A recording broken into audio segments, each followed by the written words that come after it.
பேரறிஞர் அண்ணாவை வாசிப்பு இயக்கமாக மீட்டெடுக்க ஆழி பதிப்பகத்தின் முன்னெடுப்பில் லட்சிய அண்ணா லட்சம் அண்ணா என்கின்ற முழக்கத்தோடு பேரறிஞர் அண்ணாவின் 32 நூல்கள் இப்போது திருவண்ணாமலை புத்தக கண்காட்சியில் காந்திநகர் பைபாஸ் சாலையில் உள்ள மைதானத்தில் மார்ச் 7 முதல் 16 வரை அரங்கு எண் 38.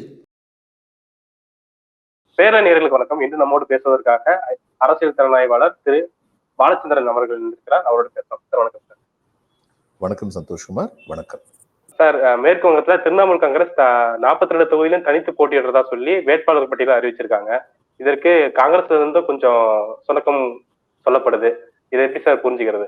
இல்ல, காங்கிரஸ் அனைத்து இந்திய அளவுல எல்லாரு கூடயும் கூட்டணி அமைக்கணும் அப்படின்னு சொல்லி ரொம்ப தீவிரம் முயற்சி பண்றாங்க. இது கூட்டணி அமையவே அமையாதுன்னு நினைச்ச இவர் அரவிந்த் கெஜ்ரிவால் கூட அவங்களுக்கு ஒப்பந்தம் வந்துருச்சு. அந்த ஒப்பந்தப்படி அவங்க தில்லியில, குஜராத்தில், இன்னும் சில மாநிலங்கள்ல எல்லாம் அவங்க அரவிந்த் கெஜ்ரிவால் கூட ஒப்பந்தம் ஏற்படுத்திக்கிட்டாங்க. பஞ்சாப்ல மாநில தலைவர்கள் சொன்னாங்க இது 2 பக்கமே சரிட்டு வராதுன்னு. சரி, பஞ்சாப்ல மட்டும் சிபிஎம் கேரளாவில் சிபிஎம் கூட போட்டி போடுற மாதிரி பஞ்சாப்ல நாங்கள் ஹெல்த்தி காம்படிஷனாக வச்சுக்குவோம் அப்படின்னு சொல்லிட்டாங்க. இப்போ இவங்க மம்தா பானர்ஜி பஞ்சாப் லீடர்கள், அரவிந்த் கெஜ்ரிவாலுடைய ஆம் ஆத்மி பார்ட்டியுடைய பஞ்சாப் தலைவர்கள் தங்களுடைய மாநிலத்தில் போட்டி இருக்கக்கூடாதுன்னு நினைச்சாங்களே, அது மாதிரி நினைக்கிறவங்க இருந்தாங்கன்னா இவங்க மேற்கு வங்க மாநிலத்தில் அது மாதிரி இருந்திருக்கலாம். ஆனால் இவங்க அதோட நிற்கலையே. ஏற்கனவே அகிலேஷ் யாதவ் இவங்களுக்கு ஒரு சீட்டு கொடுத்துருக்கிறாரு யூபியில். இவங்க அதுவும் பத்தாம நாங்கள் அடுத்து கோவாவுக்கு போகிறோம், அல்லது இதுக்கு போகிறோம், அஸ்ஸாமுக்கு போகிறோம், மேகாலயாவுக்கு போகிறோம்னு சொல்கிறாங்க. அதே சமயம் இந்தியா கூட்டணியில் இருக்கிறத சொன்னாங்க. இது எப்படி பாசிபிள் ஆகும்? இவங்க இந்த மாதிரி பண்ணாங்கன்னா இப்போ அஸ்ஸாம்லேயோ மேகாலயோ இவங்க வெற்றி பெற போவதே கிடையாது. இது உங்களுக்கு நல்லா தெரியும். அப்போ இவங்க காங்கிரஸுடைய வெற்றி வாய்ப்பை பறிப்பாங்க. இது என்ன இந்திய கூட்டணியுடைய தத்துவம்? இப்போ இது மாநிலத்தை பொறுத்த மட்டும் நான் மேற்கு வங்க மாநிலத்தில் பணிபுரிந்தவன். எனக்கு அவங்களுடைய பொலிட்டிக்கல் கம்பல்ஷன்ஸ் புரியுது. ஏன்னா எப்படி தேசிய அளவில் பிஜேபி அவங்களுக்கு ரொம்ப பெரிய எதிரியோ, தேசிய அளவில் மட்டும் இல்லை மாநில அளவுலையும் ஊடுருவுறதுக்கு பிஜேபி பகீரத பிரயத்தனம் பண்ணிட்டு இருக்காங்க. இந்த நேரத்தில் மாநில அளவில் பிஜேபிக்கு மக்கள் ஆதரவு இருந்த மாதிரி முதல்ல இருந்த அந்த ஏர்லி எந்தூசியாசம் இப்போ கிடையாது. அதே மாதிரி மம்தாவுக்கு she is more left than the left, இடதுசாரிகளை விட இன்னும் அதிகமான இடதுசாரி தன்மை கொண்டவர் அப்படிங்கிற ஒரு இமேஜ் அவங்களுக்கு இருந்தது. இன்னைக்கு நிலைமை என்னன்னா அங்க இது சிபிஎம் மறுபடியும் தெர் இஸ் எ ரிசர்ஜன்ஸ். கொஞ்ச நாளைக்கு முன்னாடி பரேட் கிரவுண்ட் ரொம்ப பெரிய கூட்டம் டிஒய்எஃப்ஐ பண்ணாங்க. அதுல சிபிஎம் தலைவர்கள் அது டிஒய்எஃப் சிபிஎம் ஒரு விங், ஒரு இளமையான ஒரு பெண்மணி ரொம்ப துடிப்போட செயல்படுறாரு. அப்ப இவங்களுக்கு மேற்கு வங்கத்தை பொறுத்த மட்டும் இன்னைக்கு பிஜேபியை விட இவங்களை தீவிரமாக எதிர்க்கக்கூடிய ஒரு எதிர்கட்சிகளாக உருவாக்கிக்கிட்டு இருக்குது சிபிஎம் மற்றும் காங்கிரஸ். இப்ப இதனால மேற்கு வங்கத்தில் நான் தனித்து போடுவேன்னு அவங்க சொன்னாங்களா, அதை ஓரளவுக்கு என்னால புரிஞ்சுக்க முடியுது. நிச்சயமா சிபிஎம் காங்கிரஸ் ஒப்பந்தத்துக்கு வந்தாலும் சிபிஎம் ஒப்பந்தத்துக்கு வரமாட்டாங்க இவங்க கூட. ஏன்னா சிபிஎம் இடதுசாரி தன்மை கொண்டவர்கள். மம்தா பதவிக்கு வந்ததே இடதுசாரி தன்மை சிபிஎம்க்கு எவ்வளவு இருக்கோ அதை விட அதிகமா எங்கிட்ட இருக்கு, ஐ ஆம் மோர் ப்ரோ புவர் அப்படின்னு சொல்லி பதவிக்கு வந்தாங்க. அப்ப தங்களுடைய இமேஜை மறுபடியும் எடுத்துக்கணும்னு சிபிஎம் கேர்ஃபுல்லா இருப்பாங்க. அதனால அவங்க இவங்க கூட ஒப்பந்தம் பண்ண மாட்டாங்க அப்படிங்கறத என்னால புரிஞ்சுக்க முடியுது. இவங்க காங்கிரஸ் கூட மட்டும் ஒப்பந்தம் பண்ணிருக்கலாம்.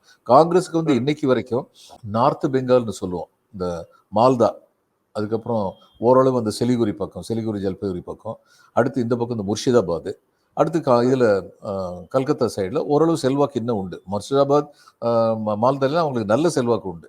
அப்போ அவங்க தீர்மானிக்க முடியும், வெற்றியை தீர்மானிக்கக்கூடிய சக்தியா 4-5 கான்ஸ்டிட்யூன்ஸ்ல அவங்க இருக்க முடியும். அப்போ அவங்க இவங்க கூட சேர்ந்துட்டாங்கன்னா, மம்தா பானர்ஜியோட சேர்ந்துட்டாங்கன்னா அங்க வெற்றி உறுதிப்படும். இல்லைன்னா அங்க பிஜேபி வர்றதுக்கு கூட வாய்ப்பு இருக்கு, இல்லைன்னு சொல்ல முடியாது. இப்படி உள்ள நிலைமையில இவங்க காங்கிரஸோட ஒப்பந்தம் பண்ணிருக்கலாம். சரி, அதை பண்ணல.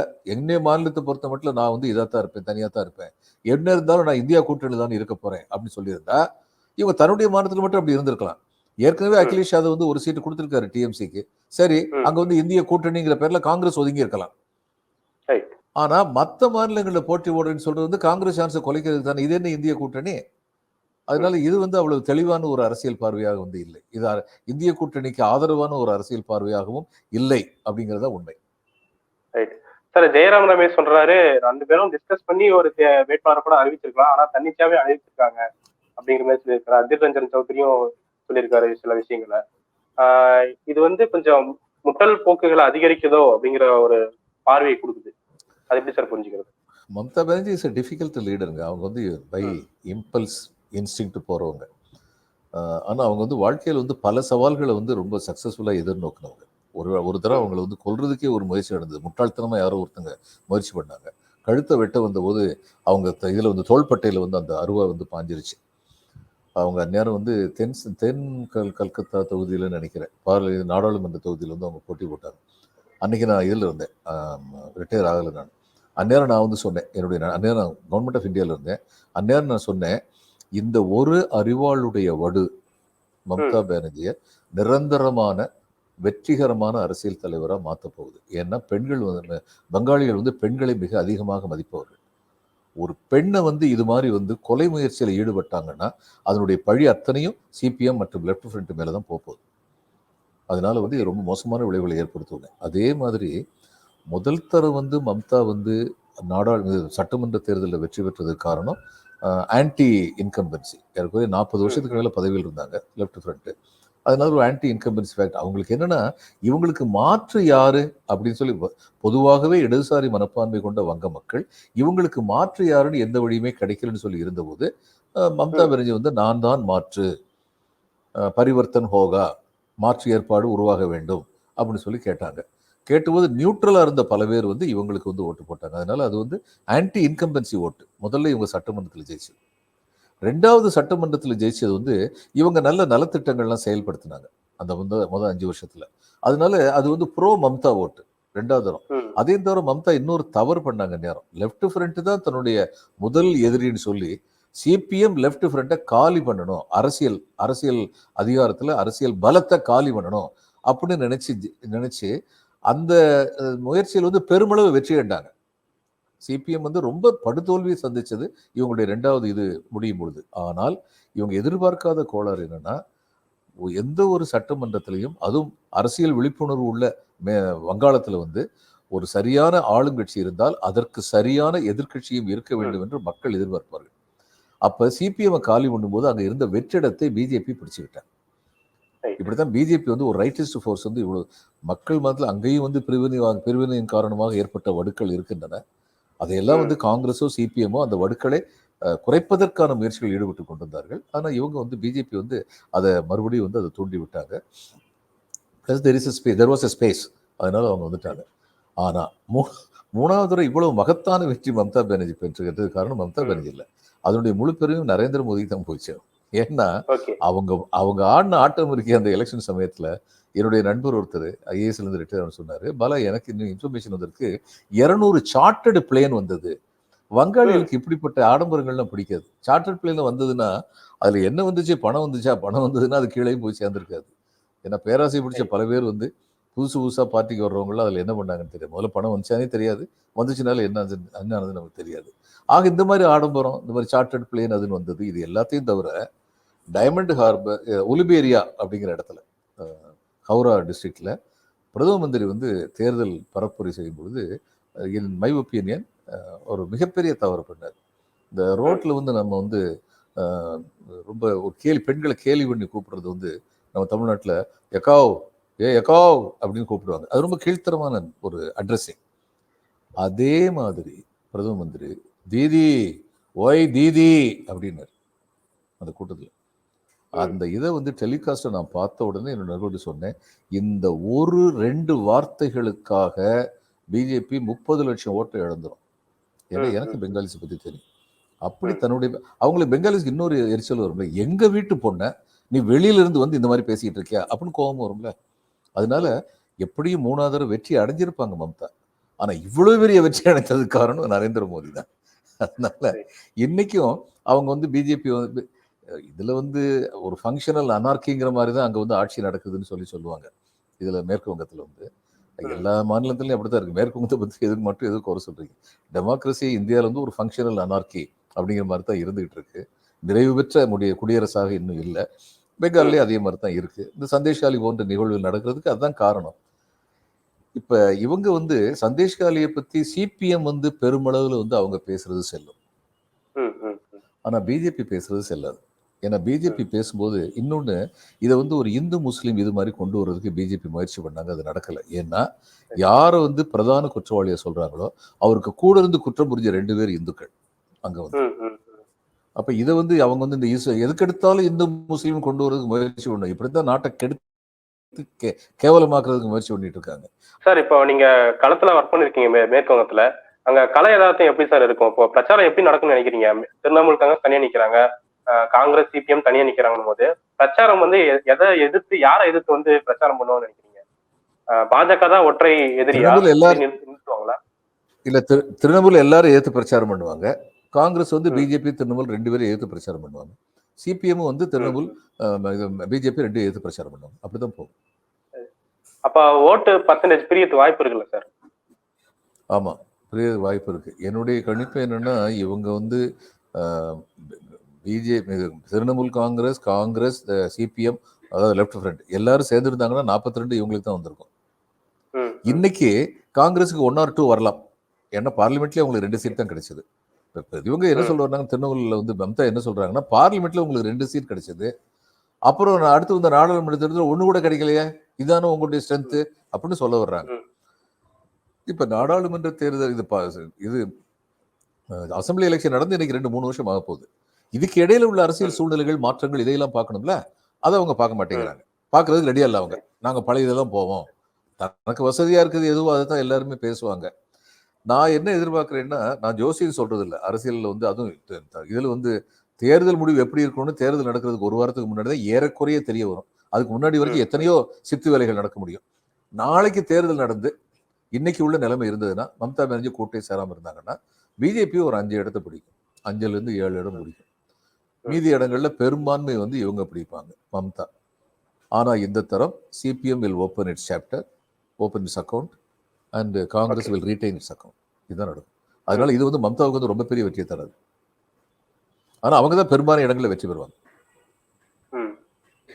சட்டசபை தேர்தலில் வந்து பாஜக வந்து 2வது இடத்துக்கு முன்னேற மாதிரியான ஒரு சூழலை பார்க்க முடிஞ்சது.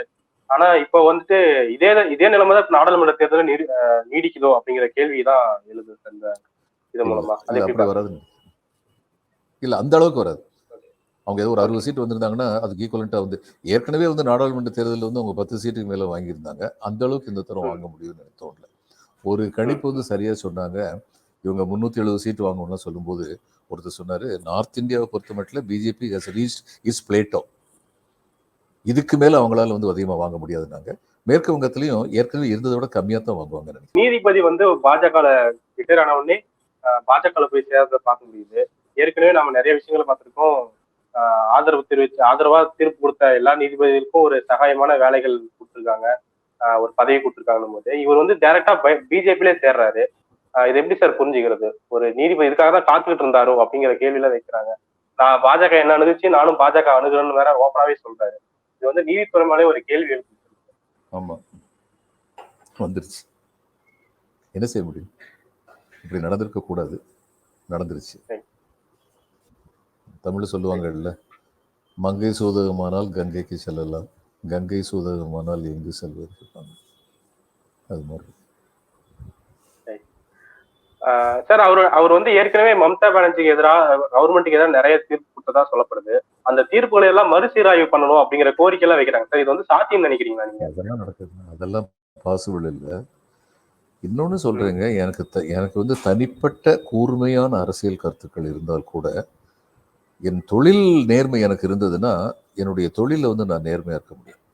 ஒரு தடவை வந்து இந்த பக்ரீத் முடிஞ்சோன்னு இந்த பலி கொடுப்பாங்கல்ல, முஸ்லிம்கள் வந்து ஆடு மாடு ஒட்டகம் எல்லாம் பலி கொடுப்பாங்க. அந்த இது பலி கொடுத்து அந்த மீட் வந்து டிஸ்ட்ரிபியூட் பண்ணுவாங்க. அப்போ இது வந்து என்ன சொன்னாங்கன்னா, எங்களுக்கு அரசுல இருந்து என்ன உத்தரவு இருந்ததுன்னா, பொது இடங்கள் எதையும் நீங்க வந்து இந்த பலி கொடுக்கறதுக்கு சாதாரணமா அனுமதிக்க கூடாது. ஏற்கனவே எந்தெந்த இடத்துல எல்லாம் இந்த பலி கொடுத்துட்டு இருந்தாங்களோ அந்த இடத்துல மட்டும்தான் இருக்கணும். ஆனா புதுசா ஒரு இடத்துல வந்து முஸ்லீம்கள் வந்து அந்த லொக்காலிட்டியில் ரொம்ப அதிகமா வந்துட்டாங்கன்னா, போன வருஷத்தோட இந்த வருஷம் முஸ்லீம் மெஜாரிட்டியா இருந்தாங்கன்னா அந்த இடத்துல வந்து அந்த மாதிரி ரொம்ப அபூர்வமா இருக்கிற இடத்துல நீங்க பலி கொடுக்கறதுக்கு அனுமதிக்கலாம் அப்படின்னு சொல்லியிருந்தாங்க. அப்படி ஒரு இடத்துல வந்து அவங்க வந்து கேட்டபோது நான் வந்து சொன்னேன், நான் இது கலெக்டராக இருந்தேன் அந்த இடத்துல, இந்த நார்த் 24 பர்கானாஸ்ல. அப்போ நான் வந்து சொன்னேன், பலி கொடுங்க, அங்கே பலி கொடுக்குறது அனுமதி கொடுக்குறோன்னு சொல்லிட்டேன். பாரத் சேவாசிரம்னு ஒரு அமைப்பு இருக்கு. அவங்க வந்து இவங்க ராமகிருஷ்ணா மிஷன் வந்து கொஞ்சம் லேய்டு பேக், அவங்க ரொம்ப தீவிரமான ஒரு இந்துத்துவ உணர்வோடையில எங்கேயும் போய் பேச மாட்டாங்க. சேவை செய்வாங்க. தீவிரமான இந்துத்துவ நோட்டு. பாரத் சேவாசிரம் வந்து ராமகிருஷ்ணா மிஷன் பண்ணதை விட எங்கள் ஏரியாவில் ரொம்ப தீவிரமாக அதிகமான சேவை செய்வாங்க. அதே சமயம் ரிலிஜியஸ் ஃபீலிங்கும் அவங்களுக்கு ரொம்ப உண்டு. எக்ஸ்ட்ரீமிஸ்டாகவே சொல்லலாம், அந்த அளவுக்கு அவங்களுக்கு உண்டு. அந்த பெரியவர் மேலே எனக்கு ரொம்ப மரியாதை உண்டு. ஏன்னா ஒரு இடத்துல ஒரு வெள்ளம் வருது அதுன்னு சொல்லி முதல்ல அவங்க தான் போய் நிற்பாங்க, போய் நின்று எல்லா உதவியும் செய்வாங்க. அதை நான் பார்த்துருக்கேன். அப்போ அவர் வந்து என்கிட்ட வந்து சொன்னார், நீங்கள் அங்கே அனுமதி கொடுக்கக்கூடாது அப்படின்னு சொல்லி சொன்னார். நான் சொன்னேன், இல்லைங்கய்யா, சட்டப்படி அங்கே அனுமதி கொடுத்தா தீரணும். அந்த அனுமதி தான் நான் கொடுத்துருக்கேன். புதுசாக கொடுத்துருக்கோன்னா அது காரணம் அந்த இடத்துல வந்து அவங்க வந்து முஸ்லீம் மெஜாரிட்டி ஆகிட்டாங்க. அதில் அதை தவிர நான் ரொம்ப ஸ்ட்ரிக்டாக ஆர்டர் போட்டிருக்கேன். உங்கள் லொக்காலிட்டிக்குள்ளே மட்டும்தான் நீங்கள் வந்து இந்த மீட்டை வந்து டிஸ்ட்ரிபியூட் பண்ணணும். ஏன்னா வெளியில் போனீங்கன்னா ஒரு 2 சொட்டு ரத்தம் வெளியில் இந்துக்கள் இருக்க இடத்துல விழுந்துச்சுன்னா கூட பிரச்சனையாயிரும். அதனால அதை பண்ணக்கூடாதுன்னு சொல்லியிருக்கேன். அவங்களும் அதுக்கு சரி சொல்லியிருக்காங்க அப்படின்னு சொல்லி சொன்னேன். சொல்லும் பொழுது அவர் வந்து என்கிட்ட வந்து கேட்டார், இந்த பாருங்க, என்னுடைய ஆஃபீஸில் வந்து உட்காந்து பேசுவார்த்தை நடந்தது. அவர் என்கிட்ட ரொம்ப உரிமையாக பேசுவார். ஏன்னா எனக்கு அவர் மேலே நல்லுணர்வு இருந்தது. அவர் சொன்ன, இந்த மற்றெல்லாம் மறந்துருங்க, நான் ஒரு கேள்வி கேட்குறேன். மாட்டை வந்து அவங்க அங்கே கொல்ல போகிறாங்க, நீங்கள் என் கேள்வி பதில் சொல்லுங்கள், நீங்கள் ஒரு இந்துவா இல்லையா அப்படின்னு சொல்லி கேட்டேன். உடனே நான் சேர்லேருந்து எந்திரிச்சு போய் அவர் பக்கத்தில் போய் நின்று அவருடைய தோலை தொட்டு, ரொம்ப மரியாதையோட அவருடைய தோலை தொட்டு, இப்போ நான் இந்து தான் அப்படின்னு சொல்லிட்டு மறுபடியும் என் சேரில் போய் உட்காந்துட்டு, இப்போ நான் இந்து இல்லை, நான் வெறும் கலெக்டர் தான். கலெக்டருக்கு வந்து மதம் கிடையாது, மதமாக இருக்கக்கூடாது. அதனால நான் எடுத்த முடிவு வந்து கலெக்டர் எடுத்த முடிவு, அதில் நான் இன்னும் செய்ய முடியாது அப்படின்னு சொல்லிட்டேன். இது எதுக்கு சொல்ல வரேன்னா, என்னுடைய அந்நியாரம் வந்து என்னுடைய குடும்பத்தில் வந்து கோயிலுக்கு போவாங்க, நானும் கோயிலுக்கு போவேன். ஆனால் அதனால வந்து நான் வந்து மத சார்புடையவனா வந்து இருக்க முடியாது. இப்போ பல ஜட்ஜிகளுக்கு வந்து மத நம்பிக்கை இருக்கு. ஆனால் அவங்க தனிப்பட்ட முறையில் தங்களுடைய நம்பிக்கை எப்படி இருந்தாலும் அந்த சேர்ந்து உட்காரும்போது ரொம்ப ஸ்ட்ரிக்டாக நியூட்ரலாக வந்து ஜட்ஜ்மெண்ட் கொடுத்தது பல இன்சிடென்ட் நான் பார்த்துருக்கேன். இவர் அப்படி இருந்தாரான்னு சந்தேகப்படுற அளவுக்கு இவருடைய நடத்தையே அமைஞ்சிருச்சு, அவ்வளோதான். சார், இப்படி ஓப்பனா பேசுற அளவுக்கு அவங்களுக்கு என்ன சார் தைரியம் கொடுக்குது? இப்ப நான் நீதித்துறையில நீதிபதியா இருந்திருக்காரு, இப்ப பாஜக சேர்த்துக்கு நான் இதுதான் காரணம் ஓப்பனா பேசுற அளவுக்கு எது சார் அவங்களுக்கு தைரியம் கொடுக்குதுன்னு நினைக்கிறீங்க? Prevailing atmosphere. நயன்தாரா நடிச்ச ஒரு படத்துல வந்து ஒரு சாதாரண வசனம், என்னம்மா நீ வந்து பிராமண பொண்ணா இருந்துக்கிட்டு நான் வெஜிடேரியன்லாம் சமைக்க போறேன்னா, ஏன் ராமரே அந்த காலத்துல கறி சாப்பிடல அப்படின்னு சொன்னதுக்கு இது ஒரு சாதாரணமான வசனம். இது ஒரு 30-40 ராமாயணம் இருக்கு. புத்த மதத்தை சேர்ந்தவங்களுக்கே ஒரு ராமாயணம் இருக்கு. அந்த ராமாயணத்துல ராமனும் சீதையும் அண்ணன் தங்கச்சின்னு எழுதியிருக்காங்க. அந்த காலத்துல அண்ணன் தங்கச்சி கல்யாணம் பண்ணிக்கிடுவாங்க. இதுல இதுல வந்து எஜிப்சியன் கிங்ஸ் எல்லாருமே வந்து ஃபாரோஸ் இருக்காங்களே, அவங்க வந்து இன்னொருத்தங்களுக்கு வந்து அதிகாரம் போயிடக்கூடாதுன்னு சொல்லி சகோதர சகோதரிகளை தான் கல்யாணம் பண்ணி வைப்பாங்க. கிளியோபாத்ரா வந்து தன்னுடைய இளைய சகோதரத்தை கல்யாணம் பண்ணியிருந்தாங்க. அந்த மாதிரி ஒரு எழுதியிருக்காங்க. அதாவது அப்படி பழக்கம் இருந்தது. ராமனும் சீதையும் அண்ணன் தங்கைன்னு சொல்லி சொல்றதுக்கு எந்த ஆதாரமும் இல்லை. அவங்களுடைய கற்பனையில் அப்படி எழுதியிருக்கலாம். ஆனா ஓரளவுக்கு நம்ம நம்பக்கூடிய அளவுக்கு எது இருக்கும்னா வால்மீகி இருக்கலாம். ஏன்னா வால்மீகி தான் அந்த காலத்துல அதுக்கு பக்கத்துல வாழ்ந்தவர் அப்படின்னு நம்பப்படுது. ஏர்லியஸ்ட் வெர்ஷன் ஆஃப் ராமாயணம் வந்து வால்மீகி தான் எழுதுனது. வால்மீகி ராமாயணத்துல வந்து ராமன் வந்து மாம்சம் சாப்பிட்டேன். ராமன் இஸ் சத்ரியா.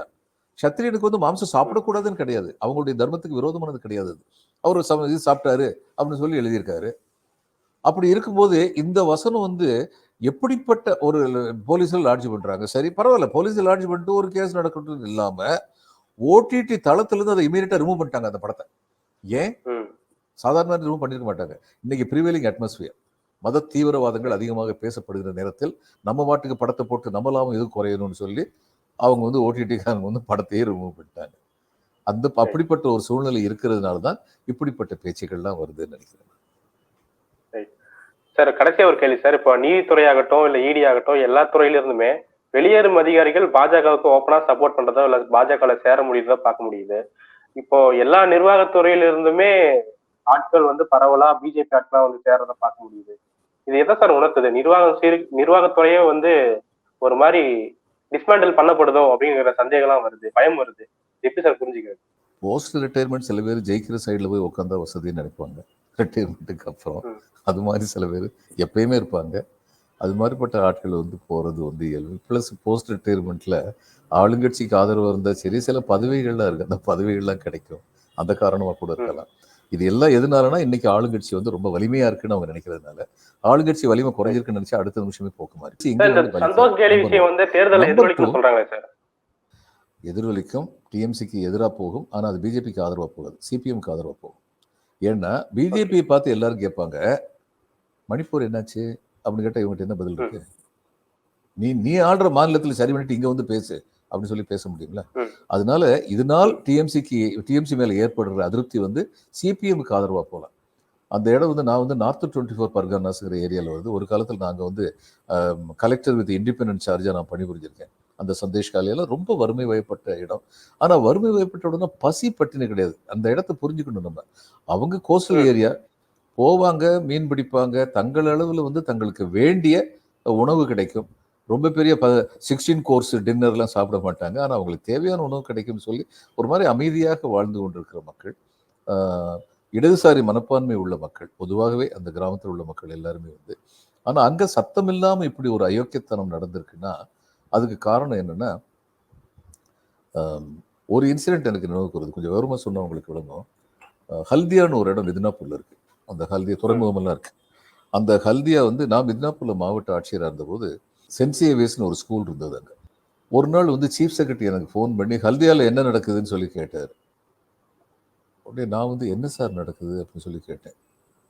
என்னது, மாவட்ட ஆட்சியர் நீ என்கிட்ட என்ன நடக்குதுன்னு கேட்குறியா? பாலா 5 நிமிஷம் கழிச்சு ஃபோன் பண்ணு அப்படின்னாரு. நான் உடனடி என்னுடைய எஸ்பிக்கு ஃபோன் பண்ணி ஹல்தியாவில் என்ன நடக்குது, என்ன பிரச்சனை அப்படின்னு சொல்லி கேட்டேன். அவர் ஒரு 10 நிமிஷம் கழிச்சு ரொம்ப தளர்ந்த குரல் என்கிட்ட சொன்னார், ரொம்ப பெரிய தவறு நடந்திருக்கு. ஹல்தியாவில் வந்து அந்த சென்ட் சேவியர் ஸ்கூலில் வந்து 2 பேரை வந்து பியூன் வேலைக்கு வந்து போடணும், கண்டிப்பாக போடணும்னு லோக்கல் எம்எல்ஏ சிபிஎம் எம்எல்ஏ வந்து அவங்க மேலே ப்ரெஷர் கொடுத்துருக்காரு. அந்த ப்ரெஷர் கொடுத்தபோது அவங்க வந்து அக்கமடேட் பண்ணுறதுக்கு ரெடியாக இருந்தாங்க. சரி நாங்கள் பரீட்சை வைக்கிறோம், பேசிக் குவாலிஃபிகேஷன் தான் பியூனாக எடுத்துக்கிறோம்னு சொல்லியிருக்காங்க. பரீட்சை வச்சதும் அவங்க பாஸ் பண்ணல. அப்போ இவங்க சொல்லியிருக்காங்க பாஸ் பண்ணல, நாங்கள் அவங்களுக்கு ட்ரைனிங் கொடுக்குறோம், இந்த பரீட்சை எப்படி எழுதி ட்ரைனிங் கொடுக்குறோம், ஆனால் பாஸ் பண்ணதுக்கப்புறம் தான் நாங்கள் வந்து சேர்க்க முடியும் அப்படின்னு சொல்லிட்டு அவங்க வந்து மறுபடியும் ட்ரைனிங் கொடுத்து வச்சு இந்த பசங்க பாஸ் ஆகலை. 3வது தடவை ட்ரை பண்ணியிருக்காங்க, இந்த பசங்க பாஸ் பண்ணல. உடனே சொல்லிட்டாங்க இனிமேல் இவங்களை நாங்கள் எடுக்க முடியாதுன்ட்டாங்க. அந்த பசங்க என்ன நினைச்சிருப்பாங்க, அந்த லோக்கல் எம்எல்ஏவே சொல்லிட்டாரு. அதுக்கப்புறம் அவர் வந்து ரொம்ப ஸ்ட்ராங் மேன். அங்கே இருந்த அந்த லோக்கல் எம்எல்ஏ வெறும் எம்எல்ஏ இல்லை, ஹல்தியாவே அவருடைய கட்டுப்பாடு, யூனியன் அத்தனை அவருடைய கட்டுப்பாட்டில் இருந்தது, லேபர் யூனியன் அத்தனை அவருடைய கட்டுப்பாட்டில் இருந்தது. அப்போ அவரே சொல்லிட்டாரு இவங்களும் சும்மா யாருன்னு சொல்லி அவங்க நினச்சிருப்பாங்க. அப்போ இவங்க வந்து சொல்லிட்டாங்க, ஜெஸ்விட் பிரிஸ் அவங்க வந்து அந்த ஸ்கூலை நடத்திட்டு இருந்தவங்க, அவங்க சொல்லிட்டாங்க நாங்கள் வந்து அவங்களுக்கு வேலை கொடுக்க முடியாது. உடனே இவர் சொல்லிட்டாரு, வேலை கொடுக்கலாம் என்ன ஆகுன்னு உங்களுக்கு தெரியுமா, நான் சொன்னதுக்கு அப்படி பண்ணுறீங்களா? இல்லைங்க அவருக்கு தகுதியே இல்லை, ஒன்றுமே விவரம் தெரியல, அவங்களை எப்படி தான் வந்து வேலைக்கு சேர்க்க முடியும் அப்படின்னு சொல்லி சொன்னோன்னே இவர் வந்து என்ன பண்ணிட்டாரு, அந்த துப்புரவு தொழிலாளர்கள் அங்கே இருப்பாங்கல்ல, ஏன்னா துப்புரவு தொழிலாளர் யூனியன்லாம் இவர் தான் கண்ட்ரோல் இருந்தது, அவங்கள நீங்கள் டாய்லெட் க்ளீன் பண்ணாதீங்கன்னு சொல்லிட்டு ஸ்கூலில் 2000 ஸ்டூடெண்ட்ஸ் படிக்கிற ஸ்கூலில் 1600 ஸ்டூடெண்ட்ஸ் டாய்லெட் க்ளீன் பண்ணாதீங்க அப்படின்னு சொல்லிட்டு. ஆனால் நான் ஜெஸ்விட் ஸ்கூலில் படிச்சிருக்கேன், சென்ட் மேரிஸ் ஹை ஸ்கூல் திண்டுக்கல்ல நான் படிச்சிருக்கேன். எனக்கு ஜெஸ்விட் ப்ரீஸு அவங்களுடைய மன உறுதி எனக்கு தெரியும். 2 ப்ரீஸ்ட் வந்து 1 மாசமா டாய்லெட்டை க்ளீன் பண்ணிட்டு இருந்திருக்காங்க, ஸ்கூலில் நடத்தியிருக்காங்க. அப்போ இந்த நிலைமையில வந்து இதில் ஆர்ச்சி பிஷப் வந்து கல்கட்டாவில் உள்ள ஆர்ச்சி பிஷப் வந்து சீஃப் செக்ரட்டரி சொல்லியிருக்காரு. அவரே எனக்கு ஃபோன் பண்ணி கேட்டிருக்காரு. நான் எஸ்பிகிட்ட கேட்டேன், நீங்கள் எஸ்பிஐபி, அதாவது எஸ்பி டிஐபின்னு சொல்லுவோம், மாவட்ட காவல்துறை கண்காணிப்பாளர் தான் சப்சிடியரி இன்டெலிஜென்ஸ் பியூரோன்னு சொல்லி உளவுத்துறைக்கும் அவர் தான் எஸ்பி டிஸ்ட்ரிக்டை பொறுத்த மட்டும். உங்களுக்கு எப்படி இந்த இன்ஃபர்மேஷன் வராமல் போச்சு அப்படின்னு. இல்லை அங்கே கீழே உள்ள லெவலில் உள்ள போலீஸ் வந்து கம்ப்ளீட்டாக எம்எல்ஏ சொல்கிறத கேட்டுக்கிட்டு இதை பற்றி விவரம் சொல்லாமல் இருந்திருக்காங்க, இது பெரிய தவறு, இப்படி நடந்திருக்கக்கூடாது அப்படின்னாரு. சரி I am taking it now, I will handle இட்னு சொல்லிட்டு சீஃப் செக்ரட்டரி வந்து நான் வந்து சொன்னேன், இதெல்லாம் நடந்திருக்கு sir, I will handle it sir, இது வந்து அந்த எம்எல்ஏ கூட வந்து இது மோதல் பண்ண வேண்டியிருக்கும், அதை தவிர வேறு வழி இல்லை, ஆனால் இதை கண்டிப்பாக மோதி தான் தீரணும் சார், நான் பண்ணிடுறேன், I am sure that I will be back to by you அப்படின்னு சொல்லி சொன்னேன். உடனே அவர் வந்து yeah what is this question, நான் நிச்சயம் ஐ வில் பேக், உனக்கு நான் சப்போர்ட் கொடுப்பேன், ஆனால் இதெல்லாம் நான் வெளியில் வந்து சீஃப் செக்ரட்டரியாக இருந்துக்கிட்டு திரு ஜி பாலச்சந்திரன் அவர்களுக்கு என்னுடைய ஆதரவு இருக்குன்னு பாலிட்டிஷியன் மாதிரி பேச முடியாது என்னால். உனக்கு தெரியணும் அட்மினிஸ்ட்ரேஷன் உன்னை சப்போர்ட் பண்ணுதுன்னு. ஏன்னா நானும் வந்து சென்ட் சேவியர் ஸ்கூலில் படித்தவன், நம்ம சிஎம் வந்து சென்ட் சேவியர் ஸ்கூலில் படித்தவர், சிஎம்மும் உனக்கு ஆதரவு தான் கொடுப்பாரு, ஆனால் சிஎம் வந்து பாலிட்டிஷியன், என்னோட எம்எல்ஏ பண்ணது தப்புன்னு அவர் வெளியில் வந்து பேசிக்கிட்டு இருக்க மாட்டார், நீ துணிச்சலோடு இதில் செயல்படணும் அப்படின்னு சொல்லி சொன்னார். அப்புறம் அந்த எம்எல்ஏ கூப்பிட்டு நான் வந்து பேச்சுவார்த்தை நடத்தினேன். அவர் வந்து ஏங்க இந்த ஒம்பெல்லாம் பண்ணுறீங்க, பேசாமல் துப்புரவு தொழிலாளர்கிட்ட சொல்லி டாய்லெட்லாம் க்ளீன் பண்ண சொல்லுங்க அப்படின்னு. அவர் இல்லை அவங்க பண்ணது ரொம்ப பெரிய தப்பு அப்படின்னாரு. நான் சொன்னேன் இல்லை அவங்க பண்ணது தப்பு இல்லை, உங்களுடைய ஆட்களுக்கு அவங்க 3 தடவை வாய்ப்பு கொடுத்தாங்க, 3 தடவை உங்கள் ஆட்கள் வந்து ஃபெயில் ஆகிட்டாங்க, இல்லை அவங்க வேணுனே தப்பாக பரிசு வச்சாங்க அப்படின்னு. நான் சொன்னேன் நான் பரிசு வைக்கட்டுமா, நீங்கள் சொல்கிறத நான் வந்து உடனடியாக ரிஜெக்ட் பண்ணல. நான் பரீட்சை வைக்கட்டுமா அப்படின்னு அவர் கண்ணில் ஒரு தயக்கம் தெரிஞ்சது. நான் சொன்னேன், உங்கள் கண்ணே சொல்லுதே அவங்களுக்கு தகுதி இல்லாதவங்கன்னு சொல்லி. அதனால் அவங்கள வந்து நீங்கள் வந்து அந்த இடத்த விட்டு போக சொல்லியிருங்க. நான் ஒன்று செய்கிறேன். ஷெப்அப்னு ஒரு ப்ரோக்ராம் இருக்குது, self employment programme for urban பூவர்னு ஒன்று இருக்குது. இந்த பசங்க 2 பேரும் பாவம் வசதி இல்லாத பசங்க, 5000 ரூபா லோன் தருவாங்க பேங்க்கில். நான் அதுக்கு ஏற்பாடு பண்ணுறேன். அவங்கள ஏதாவது பெட்டி கடை, ஆனால் ஸ்கூல்லேருந்து 5 கிலோமீட்டர் தள்ளி ஒரு இடத்துல போய் பெட்டி கடை வச்சுக்க சொல்லுங்கள், அந்த பக்கமே அவங்க போகக்கூடாது அப்படின்னு. ஒரு எம்எல்ஏ, லோக்கல் எம்எல்ஏ அங்கே யூனியன் அத்தனையும் நான் வந்து பார்த்துக்கிட்டு இருக்கேன். என்னைய மிரட்டுற மாதிரி இப்படி பேசுறீங்கன்னாரு. மிரட்டுற மாதிரி பேசலை, இதுதான் சரியான ஸ்டெப்பு. நான் வந்து உங்களுடைய லாஸ் ஆஃப் ஃபேஸ் உங்களுக்கு இருக்கக்கூடாதுங்கிறதுக்காக தான் அவங்க 2 பேருக்கும் இந்த லோன் விவகாரத்தை நான் ஏற்பாடு பண்ணுறேன்னு சொல்லி சொன்னேன். அந்த பசங்களும் ஏழ்மையான பசங்களாக இருக்கிறதுனால. ஆனால் இதை தவிர அவர் வழி கிடையாது அப்படின்னு. அதுக்கப்புறம் நான் சொன்னேன், ஒன்று கேட்குறேன் உங்கள்கிட்ட, நீங்கள் ஏற்கனவே 1800 ஸ்டூடெண்ட்ஸ் படிக்கிறாங்க. 1800 ஸ்டூடெண்ட்ஸுடைய பேரண்ட்ஸ், 3600 ஓட்டு. இந்த 3600 ஓட்டு உங்களுக்கு கண்டிப்பாக கிடைக்க போகிறது இல்லை. அந்த 3600 பேர் என்னென்ன வெளியில் போய் சொல்லுவாங்க, அவங்க சொல்கிறதுனால இன்னொரு 30,000 ஓட்டு கூட போகலாமே, இதெல்லாம் உங்களுக்கு தேவையா அப்படின்னு. ஏன் தேர்தல் வெற்றியை பற்றி நீங்கள் கவலைப்படாதீங்க, எனக்கு தெரியும் என்ன செய்யணும்னு சொல்லி. நான் சொன்னேன், அது சரிங்க, நான் அதை பற்றி கவலைப்படல, ஃப்ரெண்ட்லியாக உங்கள்கிட்ட கேட்டேன். நான் இன்னொன்றும் கேள்விப்பட்டேன், இந்த கான்ட்ராக்ட் லேபர் இருக்காங்கல்ல, அவங்களுக்கெல்லாம் வந்து சம்பளம் வந்து உங்கள் யூனியன் தான் வாங்கி கொடுக்குது, அவங்க டைரெக்டாக சம்பளம் வாங்க முடியலையாமே அப்படின்னு சொல்லி கேட்டேன். ஆமாம், ஏன்னா அவங்கள டைரெக்டாக சம்பளம் கொடுக்க மாட்டாங்க, ஏமாற்றுவாங்க, அதனால யூனியன் மூலமாக வாங்கி கொடுக்குறோம். என்ன இதில் என்ன தப்பு இருக்குன்னாரு. இல்லை, அவங்க சம்பளம் எவ்வளவுன்னு சொல்லி கையெழுத்து போடுறாங்களோ அந்த அளவு சம்பளம் அவங்க கையில் போய் சேருதுலன்னு கேள்விப்பட்டேனே அப்படின்னு. ஆமாம், ஒவ்வொரு எம்ப்ளாய்க்கும் இந்த யூனியன் வந்து அந்த ட்ரபிள் எடுத்துக்கிறதுனால நாங்கள் வந்து ஒரு எம்ப்ளாயிகளும் அவங்ககிட்ட இருந்து இது யூனியனுக்கு நாங்கள் வாங்கிக்கிறோம், அதில் என்ன தப்பு இருக்குது, அவர் 2 ரூபான்னு சொல்லு, அதுக்காக நாங்கள் வந்து வாங்கிக்கிறோம், ஓரளவு நாங்கள் பிடிச்சிக்கிட்டு மீதியை கொடுக்குறோம். ஏன்னா யூனியன் எப்படி பிழைக்கும், இவங்களுக்கு சேவ் பண்ணுறதுக்கு யூனியன் செலவு இல்லையா, நீங்கள் என்ன இதெல்லாம் வச்சு என்ன பிளாக்மெயில் பண்ணுறீங்களா? சொன்னேன், இல்லைங்க, நான் கேள்விப்பட்ட மட்டில் அந்த யூனியனுக்கு வந்து அவங்களுடைய சம்பளத்துலேருந்து 2 ரூபா தான் போகுதான், ஆனால் மொத்தம் சம்பளத்துலேருந்து 8 ரூபா இவங்களுக்கு கம்மியாக இருக்கான், மீதி 6 ரூபா எங்கே போகுதுன்னு சொல்லி யாராவது போஸ்டர் அடிக்கிறாங்கன்னு சொல்லி வைங்க, அது உங்களுக்கு இடைஞ்சலாக இருக்காதா அப்படின்னு. என்ன நீங்களே போஸ்டர் அடிக்கிற ஏற்பாடு பண்ணுவீங்களா அப்படின்னாரு. நான் பண்ண என்ன, இன்னொருத்தவங்க பண்ண என்ன, பண்ணால் சரி உங்களுக்கு தானே அது கெட்ட பேர், இதெல்லாம் இவ்வளோலாம் கெட்ட பேர், இதெல்லாம் பற்றி பேச வேண்டாம், முதல்ல அந்த 2 பேரும் அந்த இடத்த விட்டு போக சொல்லுங்கள், நாளையிலேருந்து துப்புரவு தொழிலாளர்கள் அங்கே வேலை பார்க்கணும், இவ்வளோதான் பேச முடியல, இதுக்கு மேலே பேச முடியாது. உடனே அவருக்கு தெரிஞ்சிருச்சு, இந்த கலெக்டர் நம்மளை எக்ஸ்போஸ் பண்ணிடுவார் அப்படின்னு போயிட்டார். பிரச்சனை சால்வ் ஆயிடுச்சு. அந்த 2 பேரையும் வந்து அந்த இடத்த விட்டு போக சொல்லிட்டோம். ஸ்கூல் வந்து ஃபங்க்ஷன் ஆக ஆரம்பிச்சிருச்சு. இதில் முக்கியமான பாயிண்ட் எதை சொல்ல வர்றேன்னா, போலீஸ் காவல்துறை வந்து அந்த லோக்கல் லெவலில் வந்து எஸ்பிக்கே சொல்லாமல் இந்த விஷயத்தை அப்படியே மறைச்சி வச்சுருந்துருக்காங்க. 1 மாதம் 2 கேத்தலிக் பிரீஸ்ட் வந்து டாய்லெட்டை க்ளீன் பண்ணிட்டு இருந்திருக்காங்க.